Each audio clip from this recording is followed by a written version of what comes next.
আল্লাহ মাছ গেছি না তো আর ধরে নিছি ও গো আল্লাহ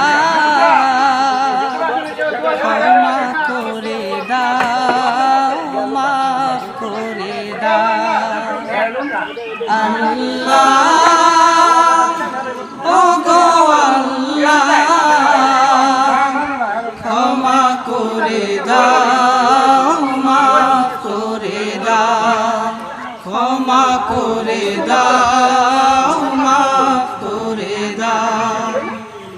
যতদিনে